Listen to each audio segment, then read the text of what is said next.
নির্বাচন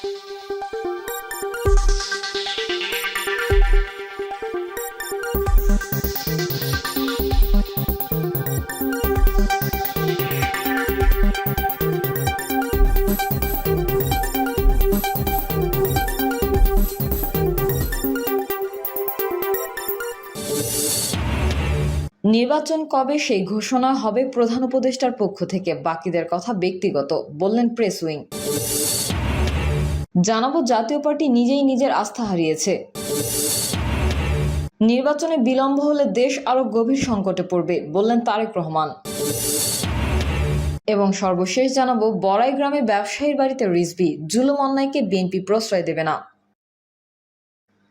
এতক্ষণ শুনছিলেন সংবাদ শিরোনাম, এবারে বিস্তারিত। তবে তার আগে অনুরোধ থাকবে আমাদের চ্যানেলটি সাবস্ক্রাইব করে বেল আইকনটি ক্লিক করুন। নির্বাচন কবে সেই ঘোষণা হবে প্রধান উপদেষ্টার পক্ষ থেকে, বাকিদের কথা ব্যক্তিগত, বললেন প্রেস উইং। আগামী নির্বাচন কবে হবে তা প্রধান উপদেষ্টার পক্ষ থেকে ঘোষণা দেওয়া হবে। এই নিয়ে বাকিরা যারা কথা বলছেন সেগুলো তাদের ব্যক্তিগত মতামত। এই কথা বলেছে প্রধান উপদেষ্টার প্রেস উইং। সাংবাদিকদের প্রশ্ন ছিল, নির্বাচন কমিশন গঠিত হয়েছে, এখন মানুষের জানার আগ্রহ কবে নির্বাচন হতে পারে। এর মধ্যে একজন উপদেষ্টা লন্ডনে এক অনুষ্ঠানে বলেছেন 2026 সালের মাঝামাঝিতে নির্বাচন হতে পারে, যা গণমাধ্যমে এসেছে। আসলে নির্বাচন কবে হতে পারে এই প্রশ্নের জবাবে প্রধান উপদেষ্টার উপপ্রেস সচিব অপূর্ব জাহাঙ্গীর বলেন, এখন পর্যন্ত প্রধান উপদেষ্টা বা তার দপ্তর থেকে নির্বাচনের কোনো তারিখ দেওয়া হয়নি। নির্বাচনের তারিখ তিনিই ঘোষণা দেবেন এবং তার পক্ষ থেকেই ঘোষণা দেওয়া হবে। বাকি যারা বলেছেন তা নিজেদের মতামত। আরেক প্রশ্নের জবাবে প্রধান উপদেষ্টার আরেক উপপ্রেস সচিব মোহাম্মদ আবুল কালাম আজাদ মজুমদার বলেন, প্রত্যেকে তার মতামত দিতে পারেন, কিন্তু সরকার নির্বাচন কমিশন গঠন করেছে সম্পূর্ণ আইন মেনে।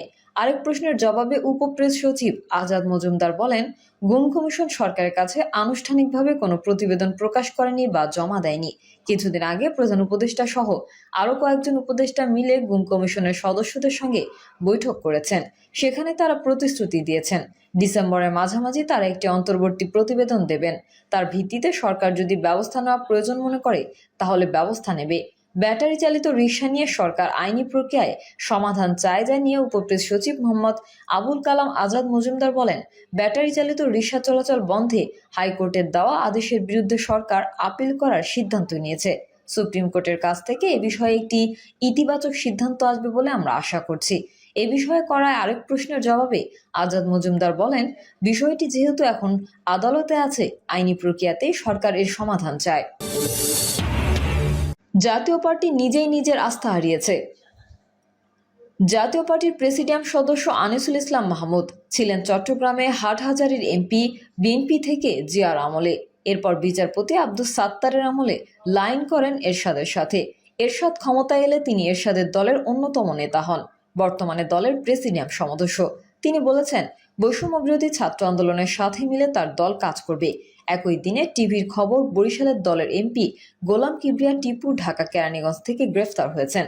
ব্যবসা সংক্রান্ত ব্যাপারে তাকে গ্রেফতার করা হয়। দলের একজন ঊর্ধ্বতন নেতা বলেছেন, বর্তমান সরকারের ঘনিষ্ঠ বৈষম্য বিরোধী ছাত্র আন্দোলনের সাথে মিশে কাজ করবেন। আর একজন নেতা গ্রেফতার হলেন। জনদল থেকে জাতীয় পার্টিতে রূপান্তরের সময় অনেকে যোগদান না করায় দলটির প্রতি জনগণের আস্থায় চির ধরাও 86 সালের সংসদ নির্বাচনে বিএনপি যোগ না দেওয়া তাদের আরেকটি ব্যর্থতা। এর আগে উপজেলা নির্বাচনেও বিএনপি আনুষ্ঠানিকভাবে যোগ দেয়নি। আওয়ামী লীগকে নিয়ে নির্বাচন করলেও জাপা জনগণের আস্থা ফিরে পায়নি। জনগণ সেই নির্বাচনও বর্জন করেছে। জাতীয় পার্টি আওয়ামী লীগকে কোণঠাসা করার প্রয়াসেও কাজ হয়নি। 1988 সালের প্রথম দিকের সংসদ নির্বাচন সব বড় দলই বর্জন করে, ফলে জাতীয় পার্টির প্রতি জনগণের আস্থা আবার নষ্ট হয়। 1990 সালে জনগণ কর্তৃক ক্ষমতা থেকে বিতাড়িত হওয়ার পর বিচারপতি শাহাবুদ্দিনের অধীনে প্রথম কেয়ারটেকার সরকারের আমলে সংসদ নির্বাচনে 35টি আসন লাভ এরশাদের প্রতি ব্যক্তিগত আস্থার শামিল। জাতীয় পার্টির দলীয় কোনো আস্থার ব্যাপার নয়। এরপর আওয়ামী লীগকে সাথে নিয়ে কেয়ারটেকার আন্দোলন এবং 96 জাতীয় সংসদ নির্বাচনে আওয়ামী লীগের সাথে সমঝোতায় জাতীয় পার্টিকে দল হিসেবে কোনো সুফল দেয়নি, বরং দলের বিশ্বাসযোগ্যতা নষ্ট হয়েছে। আওয়ামী লীগ বিরোধী 4 দলীয় জোটের অন্যতম প্রতিষ্ঠাতা ছিল জাতীয় পার্টি, কিন্তু এরশাদ জোটের উদ্বোধনী জনসভায় আসেননি। এটি জনগণকে হতাশ করে। এরপর জাতীয় পার্টির ভূমিকা ছিল আওয়ামী লীগের সহযোগী, এটি জনগণকে বিস্মিত করে। এরপর থেকে জাতীয় পার্টি আওয়ামী লীগের সহযোগী হিসেবেই কাজ করে। এরশাদ শেখ হাসিনার দক্ষিণ হস্তরূপ আবির্ভূত হন। এক পর্যায়ে তিনি মধ্যপ্রাচ্যে শেখ হাসিনার বিশেষ দূত হিসেবে মনোনীত হন, কিন্তু জাতীয় পার্টির অবস্থা ভেতরে ভেতরে খারাপ হতে থাকে। জামায়াত ইসলামীর চেয়ে তাদের অবস্থা নিচে চলে যায়। রংপুরে জাতীয় পার্টি তার নিজস্ব আসনগুলো হারিয়ে ফেলতে থাকে। এরশাদের দুই ভাইকে রাজনীতিতে এনেও সুবিধা করতে পারেনি, বরং এরশাদের ভাই জিএম কাদের এবং দলের সিনিয়র নেতা জিয়াউদ্দিন বাবলু ভারতের দালাল হিসেবে চিহ্নিত হন। এই জুটি অনেক খেলে কিন্তু কোনো লাভ হয়নি। আওয়ামী লীগ এরশাদকে নিয়ে ফাঁদ পাতল। তারা নির্বাচন প্রাককালে এরশাদকে রোগী সাজিয়ে হাসপাতালে পাঠায়। এরশাদও রোগী হয়ে তাদের ফাঁদে পা দেন। ফলে জনগণের আস্থা আবার নষ্ট হয়। বাবলু এবং কাজী ফিরোজ রশিদরা রওশন এরশাদের সাথে মিলে এরশাদের পক্ষ নেন। জিএম কাদের সুবিধা করতে না পেরে ভারত বিরোধী রূপ ধারণ করেন। এরশাদের মৃত্যুর পরে দলের অধিকাংশ নেতা নির্বাচনের বিরোধী হলেও জিএম কাদের নির্বাচনকে মেনে নিতে হয়। 2014, 2018 ও 2024 সালের নির্বাচনগুলোতে আওয়ামী লীগের সহযোগী দল জাতীয় পার্টি বিএনপি নেতা শফি বিক্রমপুরীর কাছ থেকে কাকরাইলের অফিস ভবনটি কিনে নেন। এই ভবনটির সামনেই বৈষম্য বিরোধী ছাত্র আন্দোলনের বিক্ষোভ মিছিল হয় জাতীয় পার্টির বিরুদ্ধে। জিএম কাদের দলীয় কাজী ফিরোজদের নিয়ে পরিস্থিতি সামাল দেওয়ার চেষ্টা করেও পারেননি। বৈষম্য বিরোধী ছাত্র আন্দোলন জাতীয় পার্টিকে প্রতিরোধ করার ঘোষণা দেয়। এই পরিস্থিতিতে আনিসুল ইসলামের উপরিক্ত উক্তিতেও মানুষের আস্থা ফেরেনি জাতীয় পার্টির প্রতি। নির্বাচনে বিলম্ব হলে দেশ আরো গভীর সংকটে পড়বে, বললেন তারেক রহমান। নির্বাচন বিলম্বিত হলে আওয়ামী লীগের নিজের স্বার্থে তৈরি করা দেশের ভঙ্গুর গণতান্ত্রিক কাঠামোগুলো আরও গভীর সংকটে পড়বে বলে দেশবাসীকে সতর্ক করেছে বিএনপির ভারপ্রাপ্ত চেয়ারম্যান তারেক রহমান। সেই সঙ্গে স্বাস্থ্যসেবা, শিক্ষা ব্যবস্থা, কৃষকদের সমস্যা, ব্যবসার চ্যালেঞ্জ এবং বিচার বিভাগ ও প্রশাসনে রাজনৈতিক পক্ষপাতিত্ব, এমন সর্বব্যাপী সমস্যাগুলো সমাধান করা অসম্ভব হয়ে পড়বে বলেও অনেকে উল্লেখ করেন তিনি। গণতান্ত্রিক শাসন ব্যবস্থায় সরকার ও জনগণ উভয় পক্ষের সক্রিয় অংশগ্রহণ অপরিহার্য উল্লেখ করে তারেক রহমান বলেন, আর উভয়ের সক্রিয় অংশগ্রহণই নিশ্চিত করবে যে বাংলাদেশের সমতা, অন্তর্ভুক্তি এবং সার্বজনীন উন্নয়ন সম্ভব। বড়াই গ্রামে ব্যবসায়ীর বাড়িতে রিজভি, জুলুম অন্যায়কে বিএনপি প্রশ্রয় দেবে না। বিএনপির সিনিয়র যুগ্ম মহাসচিব রুহুল কবির রিজভি বলেছেন, বিএনপি কোনো প্রকার জুলুম অন্যায়কে প্রশ্রয় দেবে না। নাটোরের বড়াই গ্রামের নির্যাতিত ব্যবসায়ী উজ্জ্বলকে গ্রেফতার করা ঠিক হয়নি। তার উপর নির্যাতনকারীরা বিএনপির লোক হলেও তাদের বিরুদ্ধে মামলা নিতে হবে। প্রশাসনিক ব্যবস্থার জন্য থানায় বসে কর্মকর্তাকে বলেছি।